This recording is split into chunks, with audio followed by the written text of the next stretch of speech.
Imagine a world with no road signs, no glowing screens, no voices telling you where to turn. For ancient nomads, survival depended on what you knew, not what you carried. Each night as fires flickered, they looked up. The stars were their map, their clock, their compass. Navigation was instinct, a sixth sense honed by generations. These were the Bedouin in the Sahara, Polynesians on the Pacific, Mongols on the steppes. They thrived in harsh environments, reading the land like a living book. Every mountain, river bend, and wind shift was a clue. A wrong turn could mean disaster. No rescue, just your wits and knowledge. This pressure forged sharp minds and unbreakable spirits.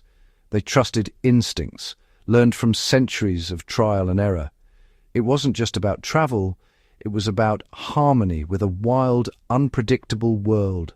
The sun was their clock, the stars their compass, the land their guide.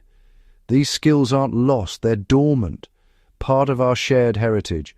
Understanding their methods is more than history, it's a reminder of our resilience. It's about reconnecting with the wild and with ourselves. The world of the nomadic navigator is distant, but its lessons endure. Their story is our story, written in the stars and the earth. When night fell, the sky became a map, and nomads were expert readers. Polaris, the North Star, was a fixed beacon. Find it, and you found north.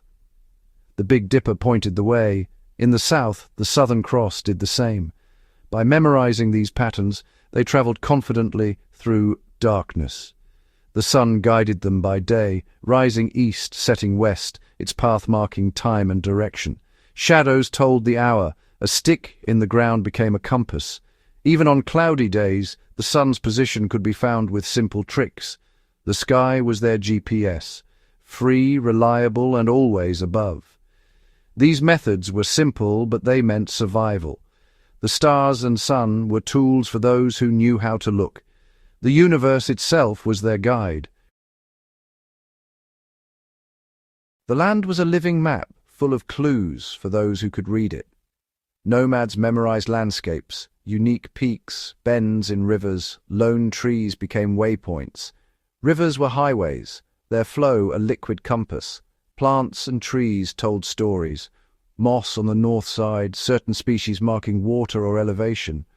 The shape of the land, slopes, dunes, valleys, guided every step. Even subtle changes in terrain were meaningful. In deserts, wind-shaped dunes pointed the way. The earth was not just scenery, it was an active guide. Every detail mattered, every clue a step toward survival. The world spoke, and they listened. Wind and water were invisible guides. Nomads sensed wind direction, temperature, and scent to orient themselves. Polynesians read ocean swells and wave patterns, detecting islands before they appeared. Birds pointed to land. Their flight paths and behavior were clues. Clouds signaled islands, their shapes and colors revealing hidden land. Even the sky's color at sunrise or sunset offered hints. These navigators saw details we can barely imagine.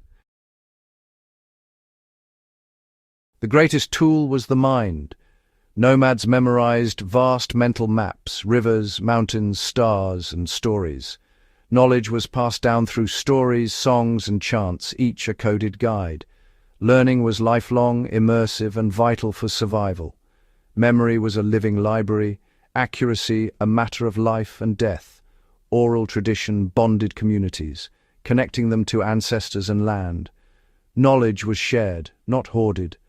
The spoken word was sacred, holding generations of wisdom. Their minds were the ultimate repository of exploration. Memory kept their world alive.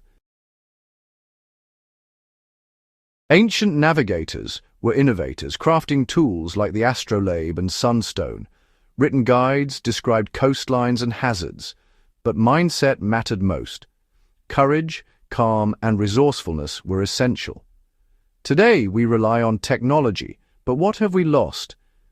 These ancient skills remind us of our innate abilities.